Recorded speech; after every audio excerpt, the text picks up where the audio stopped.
6 टुकड़े करके लाश को 10 फीट गहरे गड्ढे में दफनाने वाला गुलामुद्दीन आखिरकार मुंबई से गिरफ्तार होकर जोधपुर पहुंच चुका है। पुलिस तफ्तीश कर रही है, पता लगा रही है, उससे सवाल जवाब हो रहे हैं। इस केस में कई ऐसे सवाल हैं जिनका पता लगाना बेहद जरूरी है। जोधपुर में ब्यूटिशियन अनीता चौधरी की हत्या के मामले में पुलिस मुख्य आरोपी गुलामुद्दीन से पूछताछ कर रही है। हालांकि अभी तक पुलिस इस पूरे मामले का खुलासा नहीं कर पाई है। पुलिस ने कई ऐसे सवाल हैं जिनके जवाब अभी तक नहीं दिए हैं। मीडिया ने उनसे पूछा भी तो उन्होंने जवाब नहीं दिए। पुलिस गुलामुद्दीन को 7 दिन की रिमांड पर लेकर पूछताछ कर रही है। हालांकि बड़ा सवाल अभी भी यही है कि क्या इस पूरे मामले में और भी कई किरदार शामिल थे जिन्होंने गुलामुद्दीन की मदद करी, और ये वो सवाल है जिनको अभी पुलिस को तलाशना बाकी है। जानकारी के मुताबिक अब तक की पूछताछ में गुलामुद्दीन ने लूट के इरादे से हत्या करने की बात कबूल की है। अनीता को लूट के लिए गुलामुद्दीन ने नशे का ओवरडोज दिया था, इसी की वजह से वो होश में नहीं आ पाई। इस पर उसने अनीता की हत्या कर दी और बॉडी के टुकड़े घर के आगे ही गाड़ दिए। इधर इस पूरे मामले को लेकर पुलिस अभी जानकारी नहीं दे रही है पूरी तरीके से। पुलिस तफ्तीश कर रही है, ये बात बोल रही है बार बार, लेकिन इस पूरे हत्या के मामले में कई पहलू अभी भी अनसुलझे हैं जिनको सुलझाना बेहद जरूरी है। गुलामुद्दीन के पुराने रिकॉर्ड को अगर हम देखें तो पुलिस का ये कहना है कि उसने लूट के इरादे से अनीता की हत्या की थी, लेकिन पूरी जांच होने तक पुलिस गुलामुद्दीन के बयानों पर विश्वास नहीं कर रही है। वैसे आपको बता दें कि अनीता और गुलामुद्दीन दोनों एक दूसरे से पहले से ही संपर्क में थे और इसीलिए गुलामुद्दीन ने अनीता को मिलने के लिए उस दिन अपने घर पर बुलाया था। इसलिए अनीता रात को गुलामुद्दीन के घर पर ही रुकने वाली थी। उस दौरान अनीता अपने साथ घर से कपड़े भी लेकर आई थी। भास्कर की रिपोर्ट के मुताबिक अनीता चौधरी अंतिम बार जिस सीसीटीवी कैमरे में ऑटो में बैठते हुए थैले के साथ नजर आई थी, उसी थैले में अनीता रात को रुकने के लिए कपड़े भी अपने साथ लेकर आई थी। वैसे आपको बता दूं कि जोधपुर में ब्यूटिशियन अनीता चौधरी हत्याकांड के 8 दिन के बाद मुख्य आरोपी गुलामुद्दीन फारूकी को मुंबई से पकड़ लिया गया। शुक्रवार रात पुलिस उसे जोधपुर लेकर आई। गुलामुद्दीन नेपाल भागने की फिराक में था। वो जब भी मोबाइल का इस्तेमाल कर रहा था तो पुलिस को उसकी लोकेशन पता चल रही थी, लेकिन थोड़ी ही देर में वो अपना फोन बंद कर रहा था। इसी वजह से पुलिस को उसकी सही लोकेशन नहीं मिल पा रही थी। पिछले 5 दिन से, तकरीबन 5-6 दिन से एडिशनल डीसीपी निशांत भारद्वाज की टीम उसकी तलाशी जुटी हुई थी। वो 5-6 दिनों से ही अपनी लोकेशन लगातार बदल रहा था, पुलिस को चकमा ले रहा था। इस पूरे मामले में डीसीपी राजश्री राज ने कहा है कि हत्याकांड के बाद से पुलिस गुलामुद्दीन का पीछा कर रही थी। गुलामुद्दीन काफी शातिर अपराधी है, उसके खिलाफ पहले से ही जहर देकर अपराध करने के मामले दर्ज हैं। ऐसे में वो काफी शातिर तरीके से बचने की कोशिश कर रहा था। पुलिस ने गुलामुद्दीन को पकड़ने के लिए सीसीटीवी का सहारा लिया। पुलिस हत्याकांड के बाद से 500 से ज्यादा सीसीटीवी खंगाले और गुलामुद्दीन तक पहुंच पाई। इस पूरे मामले पर डीसीपी राजश्री राज ने कहा है कि गुलामुद्दीन मुंबई से भी फरार होने वाला था। पुलिस ने बताया है कि गुलामुद्दीन नेपाल जाने की तैयारी कर रहा था। पुलिस को उसके पास से भारत से फरार होने के कई अहम सुराग भी मिले। डीसीपी ने यह भी बताया कि अनीता मर्डर केस की जांच एडीसीपी लेवल के अधिकारी करेंगे। इस मामले में हत्याकांड को शव मिलने के बाद से कई तरह की बातें भी सामने आई। इधर गुलामुद्दीन के पकड़ में आने के बाद पुलिस ने एक बार फिर से इस पूरे मामले में कई और भी लोगों को हिरासत में लिया है। मीडिया रिपोर्ट्स के मुताबिक अनीता मर्डर के बाद से गंगाना निवासी गुलामुद्दीन फरार चल रहा था। कुछ फोन लोकेशन के आधार पर जोधपुर वेस्ट के एडिशनल डीसीपी निशांत भारद्वाज के नेतृत्व में एक टीम जो है मुंबई गई थी। मुंबई वेस्ट के ज्वाइंट कमिश्नर सत्यनारायण चौधरी के निर्देशन में टीमों ने गुलामुद्दीन को एक घर से गिरफ्तार करके जोधपुर पुलिस के हवाले किया। वैसे कहा जा रहा है कि जोधपुर पुलिस को मुंबई के एक सीसीटीवी फुटेज से गुलामुद्दीन का वहां पर होने का सुराग मिला था। अनीता की हत्या के बाद से पुलिस के सामने कई सवाल जो है वो चुनौती बने हुए हैं और पुलिस उन सवालों के जवाब सबसे पहले तलाशने में जुटी हुई है। मसलन सबसे पहला सवाल जो गुलामुद्दीन से पुलिस जानना चाहती है, इसका जवाब वो ये है कि अनीता की हत्या क्यों की हुई थी। हालांकि कई रिपोर्ट में कहा जा रहा है कि लूट के इरादे से हुई थी, लेकिन फिर भी इस हत्याकांड में गुलामुद्दीन का साथ जो है किस किसने दिया, कौन कौन शामिल था। क्या गुलामुद्दीन ने अनीता की हत्या करके लाश को अपने घर में ही काटा था?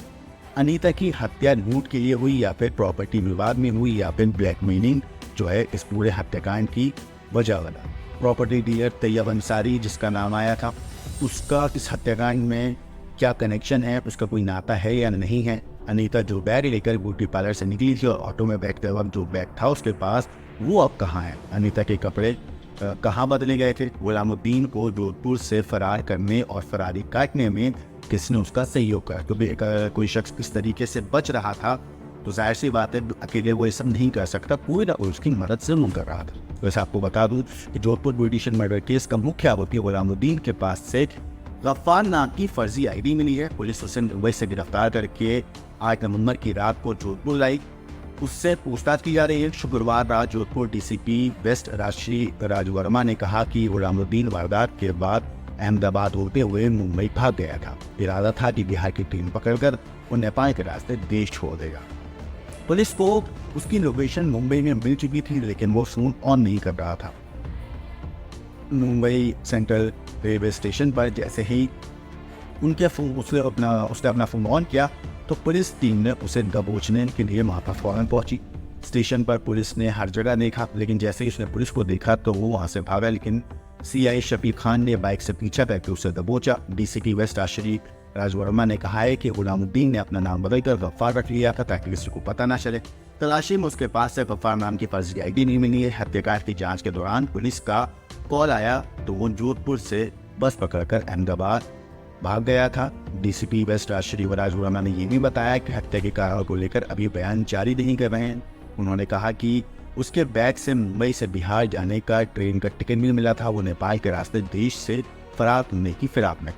डीसीपी वेस्ट ने यह भी बताया कि अनीता 26 अक्टूबर को सरदारपुरा से ऑटो में बैठकर गंगाना इलाके में स्थित गुलामुद्दीन के घर गई थी। ऑटो ड्राइवर से पुलिस ने गुलामुद्दीन के घर का पता लगाया था। गुलामुद्दीन को कॉल किया तो वो घबरा गए और जोधपुर रेलवे स्टेशन से बैग खरीद कर जैन ट्रेवल्स की एक बस में बैठकर अहमदाबाद चला गया।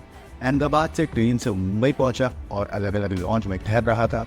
वहाँ पे दिन बिता रहा था। वो उसने हर जगह जो है वहाँ पे उसने गफ्फार नाम की आईडी दी थी, जो फर्जी आईडी उसके पास से मिली। 7 नवंबर को वो ट्रेन से बिहार जाने वाला था और 6 और 7 नवंबर की रात को ही वो मुंबई से सेंट्रल रेलवे स्टेशन पर ही सोया। गुलामुद्दीन ने अपना मोबाइल जोधपुर एमडी हॉस्पिटल की पार्किंग में अपनी स्कूटी में ही छोड़ दिया था। जो उसका मोबाइल वो जोधपुर में यूज़ कर रहा था, वो दूसरे मोबाइल से इस्तेमाल कर रहा था और बात कर रहा था। उसका नंबर पुलिस के किसी तरीके से हाथ लगा तो मोबाइल को कुछ मिनट के लिए ऑन कर रहा था। एक बार ऑन करने पर पुलिस को पहली बार उसकी लोकेशन अहमदाबाद होने की मिली थी। दूसरी बार जब उसने ऑन की तो लोकेशन मुंबई मिली। इसी के बाद उसने पुलिस जो है मुंबई पहुंची थी, क्योंकि आखिरी लोकेशन उसकी वही थी, क्योंकि उसके बाद उसने अपना फ़ोन ऑन नहीं किया था। लास्ट लोकेशन के आधार पर सीसीटीवी फुटेजेस खंगालना शुरू हुए। 7 नवंबर को बिहार की टिकट लेने के बाद वो मुंबई सेंट्रल रेलवे स्टेशन पर जो है अपना उसने आखिरी बार फ़ोन ऑन किया था। लोकेशन ट्रेस होते ही police team ADCP Nishan Bhardwaj, CI Mohammad Shafiq Khan, CI Shakeel Ahmed Mumbai central railway station की तरफ दौड़ पड़े। स्टेशन के जब ये लोग वहाँ पहुँचे स्टेशन पर तो उन्होंने चप्पे चप्पे को खंगाला। हर तरफ गुलामुद्दीन की तलाश हुई। पुलिस टीम को स्टेशन पर देखकर गुलामुद्दीन एकदम घबरा गया और वहाँ से इसने अब भागने का फैसला किया और वो वहाँ से मौका देखकर भाग भी गया। मगर सीआई मोहम्मद शफीक खान ने फुर्ती दिखाई और बाइक से इसका पीछा किया और कुछ मिनटों में इसे दबोच लिया। पुलिस ने गुलामुद्दीन की पत्नी आबिदा परवीन से भी पूछताछ के लिए 6 दिन की रिमांड भी मांगी है। इतना ही नहीं, पुलिस गुलामुद्दीन और उसकी पत्नी को आमने सामने बिठाकर पूछताछ भी करेगी इस पूरे मामले में। मर्डर में बाकी लोगों की भूमिका के बारे में पूछताछ की जाएगी। अनीता चौधरी का शव जो है, वैसे मैं आपको बताऊं, जोधपुर जिला हॉस्पिटल की मॉर्चरी में ही इस वक्त रखा हुआ है जब तक हम ये वीडियो रिकॉर्ड कर रहे हैं। रिश्तेदारों का इस पूरे मामले पर कहना था कि उन्हें 1 करोड़ रुपए का मुआवजा और बेटे को सरकारी नौकरी जब तक नहीं मिलेगी वो अंतिम संस्कार नहीं करेंगे। नाइनिक शव का पोस्टमार्टम कराने के बाद भी सामने नहीं आई थी कि वो ऐसा कुछ होगा, क्योंकि उनकी जो मांगे थी उनकी क्लियर थी कि 1 करोड़ का मुआवजा और बेटे को सरकारी नौकरी। साथ ही इस मामले में सीबीआई जांच हो। आपको बता दूं कि जोधपुर पुलिस ने शनिवार को पुरी के सरकारी हॉस्पिटल में गुलामुद्दीन का मेडिकल चेकअप कराया। इसके बाद उसे महिला थाना पश्चिम ले जाया गया। यहाँ उनसे पूछताछ की जा रही थी। ये पूछताछ शुक्रवार रात से जारी है और आरोपी को मजिस्ट्रेट के सामने पेश किया। फिर उसके बाद पुलिस के इस पूरे मामले पर कहना है कि मजिस्ट्रेट से आरोपी की रिमांड मांगी गई। अनीता का शव मिलने के बाद 31 अक्टूबर से ही पुलिस उसके रिश्तेदारों से शव का पोस्टमार्टम करवा रही और उनसे उठाने के संबंध में बात कर रही थी।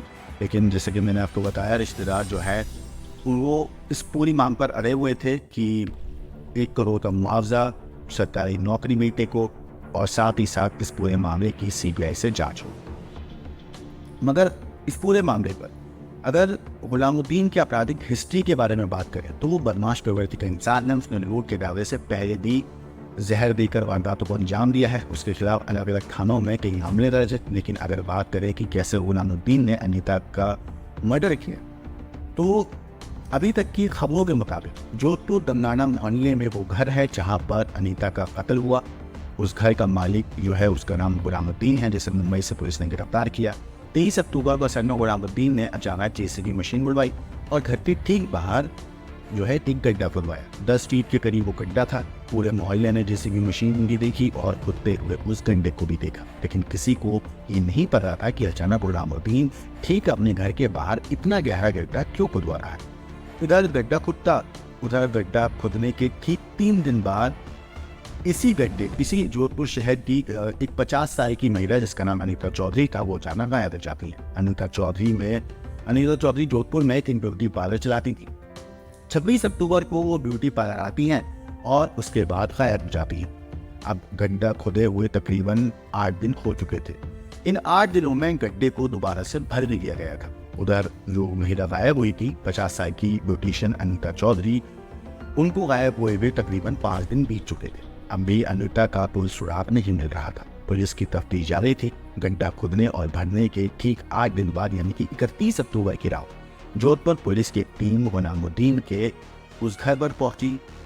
इस बार पुलिस वाले भी अपने साथ JCB मशीन लेकर वहां पहुंचे थे। 8 दिन पहले खुदा गड्ढा अब फिर से दोबारा खुदवाया गया और पुलिस ने जब गड्ढा खुदवाया तो इस बार उस गड्ढे से 8 अलग अलग थैलियां निकली और उन 8 अलग अलग थैलियों में उसी महिला यानी कि अनीता चौधरी की लाश के टुकड़े थे जो इतने दिनों से गायब थी।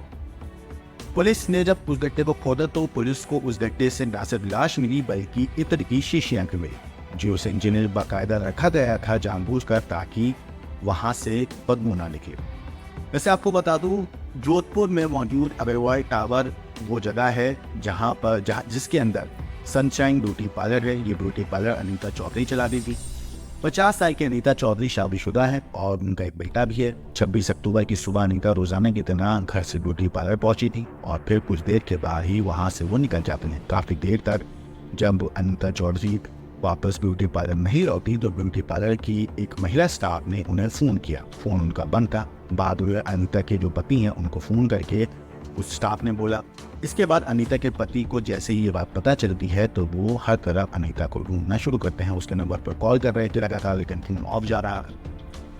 इसके बाद अनीता की तलाश में 26 अक्टूबर का पूरा दिन और पूरी रात बीत गई, पर अनीता का कोई भी सुराग नहीं मिला। कुछ पता नहीं चला कि अनीता का आखिरकार 27 अक्टूबर को अनीता के पति पुलिस में अनीता की गुमशुदगी की एक रिपोर्ट लिखवाते हैं।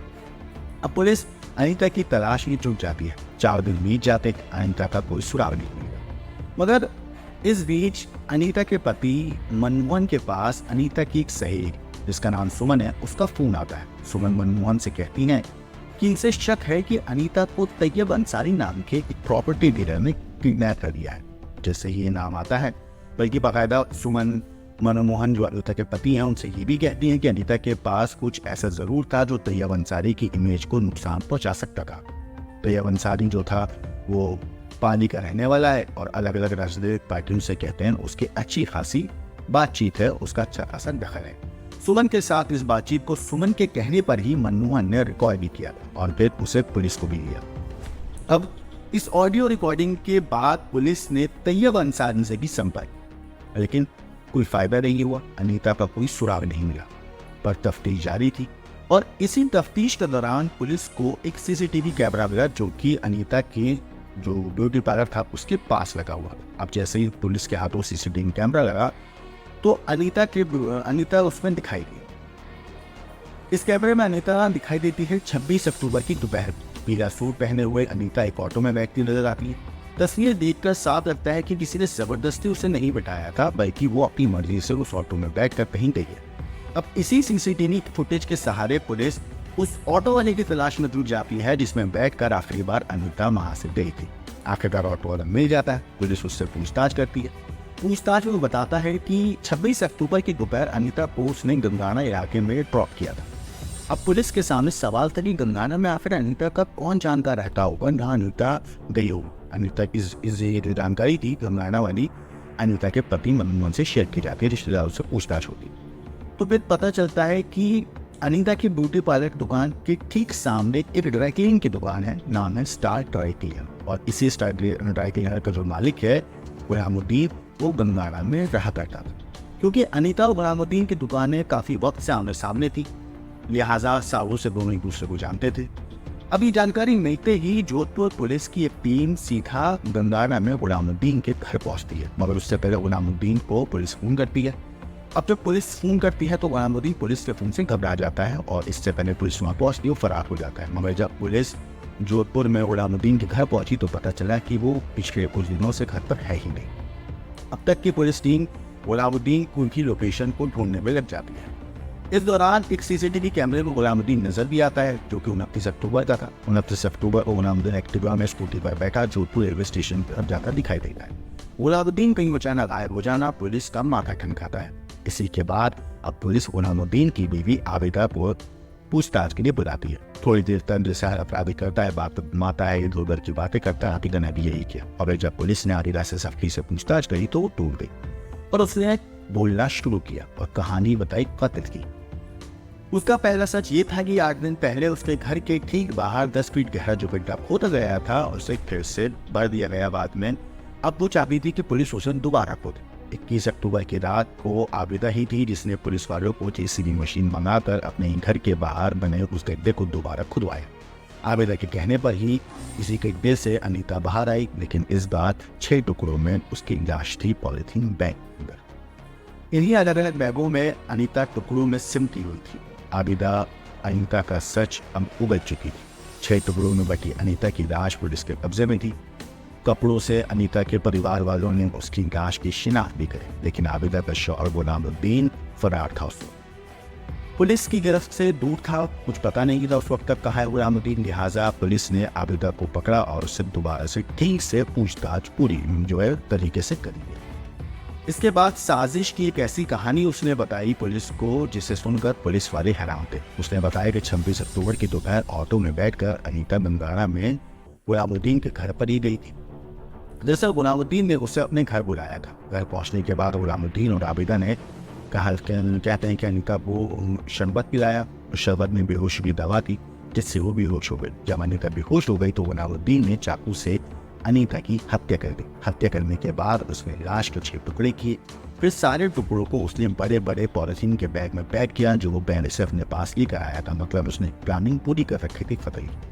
इसके बाद दोनों मियां बीवी ने रात में सबके सोने का इंतजार किया। गुलामुद्दीन पहले से ही प्लास्टिक की थैलियां और बहुत सारा ईंट खरीद कर ला चुका था। प्लान के तहत ठीक घर के सामने बाकायदा जेसीबी मशीन उड़ाकर गड्ढा पहले खुदवा चुका था। जैसे ही रात काली हुई सब लोग सो गए तो लोगों ने वो सारे थैले जिसके अंदर अनीता की लाश थी उन टुकड़ों को उस गड्ढे में डालकर इतर की सारी बोतलें वहाँ पे रख दी ताकि बदबू आए। लेकिन सबसे हैरानी वाली बात यह है कि रात के अंधेरे में जब वो लोग गड्ढे के अंदर लाश डालकर गड्ढा भर रहे थे, किसी को कान खबर तक नहीं हुई, किसी को भनक तक नहीं मिली। बराबर वाले आस पड़ोसी लोग किसी को नहीं पता चला कि ऐसा कुछ ये दोनों पति पत्नी मिलकर वहाँ कर रहे हैं।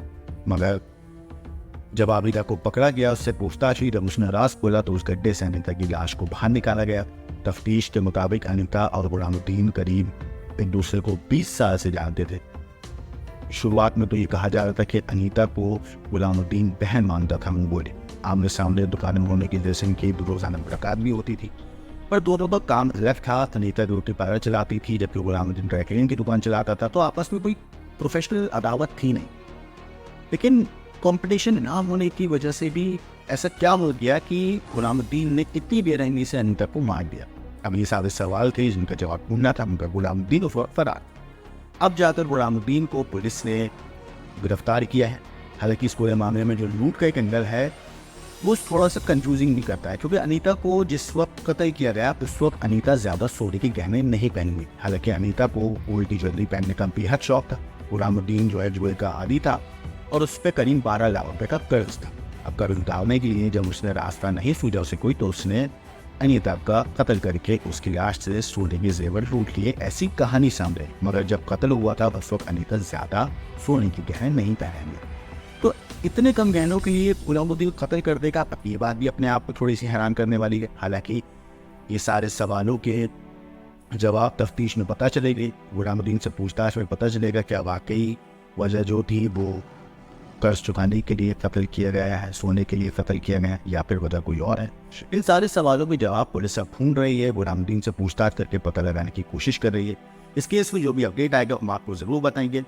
बाकी इस पूरे मामले पर आपका जो भी कहना है, आपकी जो भी राय है, हमें कमेंट करके ज़रूर बताइएगा। लेकिन